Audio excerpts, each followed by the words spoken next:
Hello and welcome to another review by DWC, and tonight we are reviewing one of the bigger pieces in the diecast world, and that's the very first release of the lovely short Stirling, and this one being the Mark 1 N6086, or marked as LSF, which is known as MacRoberts reply for 15 Squadron at RAF Wyton, one of my dad's former bases when he was based on Canberra's, and this is in October 1941. Of course, MacRoberts reply is still resplendent, or was still resplendent in the RAF as a tornado as well at some point. So obviously that history is carried through.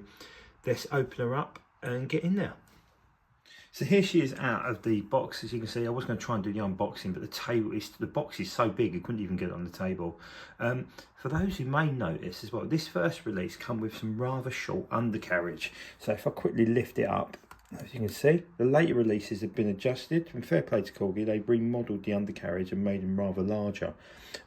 So I don't have a stand for this one. I bought it cheap, and it's on the Pastures New tonight, as it just sold on eBay. So there's the up bomb undercarriage, bomb bays.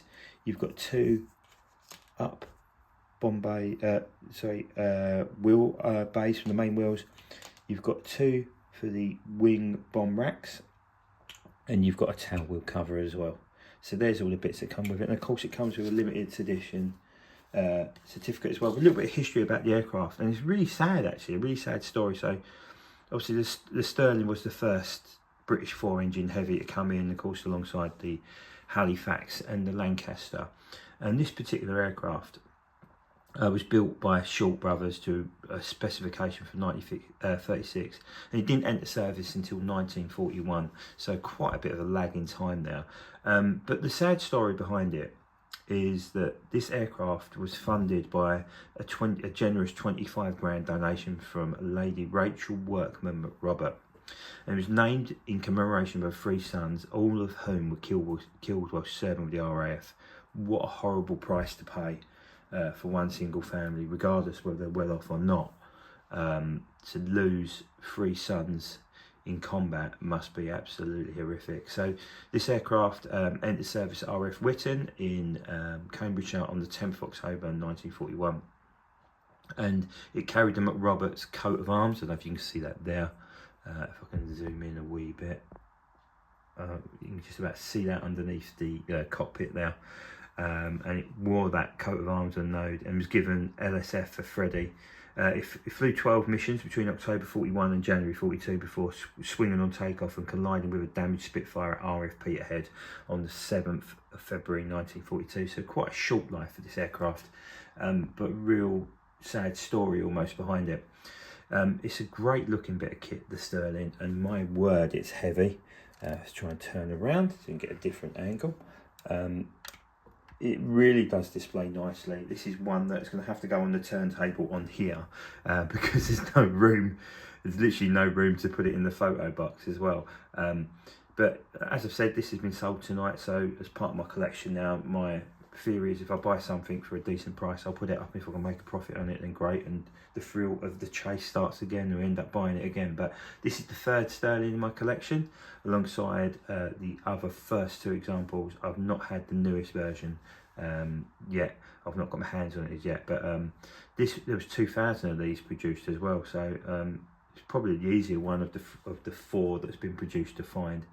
But it's a real lump of an aircraft. Let me turn it upside down for you so you can have a look. And look at the bomb load it carried as well. Huge bomb load. In terms of, it doesn't tell me what the bomb load was, unfortunately. I've got speeds and I've got ceiling height, so 17,000 was its ceiling height, but it doesn't tell me how much bombs it carried, which is a bit of a shame on the collector card. But its top speed was only 270 miles an hour. I don't know what that is in comparison to the Lancaster, but I'd imagine it's significantly slower. I noticed the poorer third brother of the three aircraft that flew, and a lot were then converted to towing gliders in around sort of the invasion of Europe time. What I'd do to see a D-Day coloured Stirling in the collection, that would be absolutely incredible.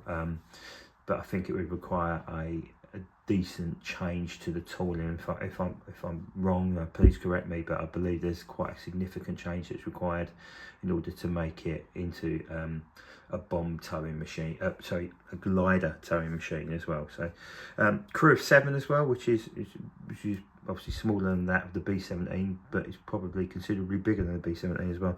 But if you do look at it, it's not got an amazing armament. You've got your top gun, you've got your front gun, and you've got your rear, nothing from the side or the belly, dare I say, which is often the soft spot of many a bomber, especially a night bomber, what we're targeted by the Luftwaffe.